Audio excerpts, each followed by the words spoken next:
Saat ini, laporan keuangan PT Indosat Tbk untuk kuartal pertama tahun 2025 belum dipublikasikan. Informasi keuangan terbaru yang tersedia adalah untuk tahun 2024.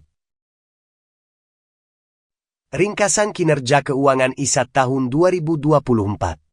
Pendapatan meningkat 9,09 year-on-year menjadi 55,88 triliun, didorong oleh segmen seluler 47,03 triliun, multimedia dan internet 7,98 triliun, serta telekomunikasi tetap 864,3 miliar.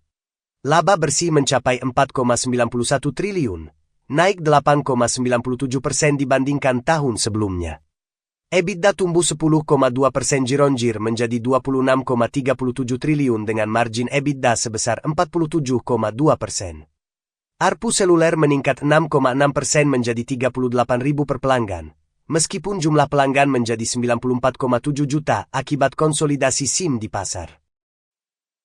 Beban operasional meningkat 10,4% year-on-year menjadi 45,05 triliun, terutama disebabkan oleh kenaikan beban penyelenggaraan jasa, penyusutan dan amortisasi, serta beban karyawan dan pemasaran.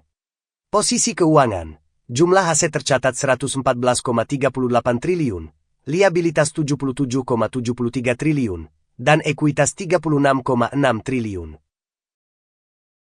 Outlook dan strategi ISAT. Indosat fokus pada transformasi digital berbasis AI dan ekspansi jaringan. Pada 2024, belanja modal mencapai 9,94 triliun, dengan 82,7% dialokasikan untuk peningkatan jaringan seluler. Perusahaan juga memperluas jaringan 4G di wilayah Indonesia Timur, dengan peningkatan BTS di Kalimantan, Sulawesi, dan Mapa. Meskipun laporan keuangan kuartal pertama 2025 belum tersedia, kinerja positif tahun 2024 menunjukkan potensi pertumbuhan berkelanjutan bagi ISAT.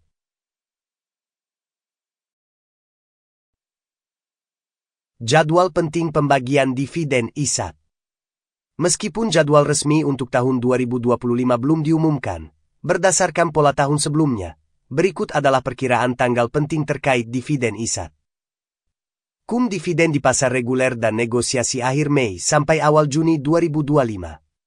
Ex dividen di pasar reguler dan negosiasi, awal Juni 2025. Daftar pemegang saham yang berhak atas dividen atau recording date, awal Juni 2025. Pembayaran dividen akhir Juni 2025. Perlu dicatat bahwa tanggal-tanggal ini bersifat perkiraan dan dapat berubah. Pastikan untuk memverifikasi informasi resmi dari Bursa Efek Indonesia atau perusahaan sebelum melakukan transaksi. Estimasi yield dividen. Berdasarkan laba bersih ISAT tahun 2024 sebesar 4,91 triliun, jika perusahaan memutuskan untuk membagikan dividen dengan rasio yang sama seperti tahun sebelumnya atau 48%, maka total dividen yang akan dibagikan sekitar 2,36 triliun. Dengan jumlah saham sekitar 32,25 miliar lembar, estimasi dividen per saham adalah sekitar Rp74.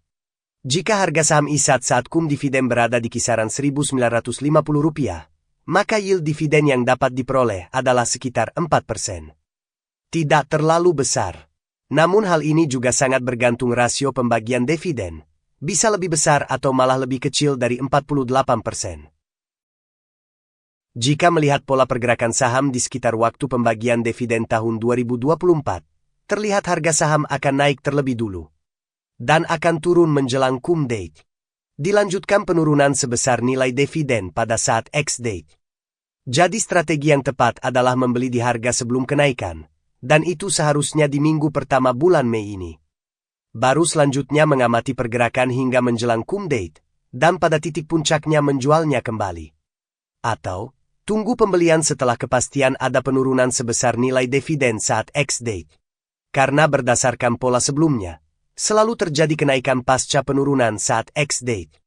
Dan terlihat pada chart bahwa ISAT masih menyisakan ruang yang cukup lebar untuk kembali tumbuh seperti pada tahun 2023 dari harga Rp1.300 menuju harga puncak Rp3.000 awal tahun 2024.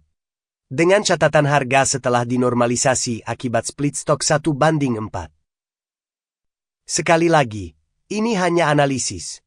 Keputusan jual beli di tangan Anda yang pegang uang. karena tanggung jawab kerugian atau keuntungan Anda sendiri yang menikmatinya. Namun jika Anda merasa terbantu atau mendapat pencerahan dari video analisis ini, bantuan berupa subscribe, like, atau share video channel ini akan sangat berharga buat kami. Atau bahkan jika Anda mendukung keberlanjutan analisis selanjutnya, donasi pada link di deskripsi akan sangat membuat kami bersemangat melakukan riset dan analisis. Terima kasih sebelumnya. Salam cuan.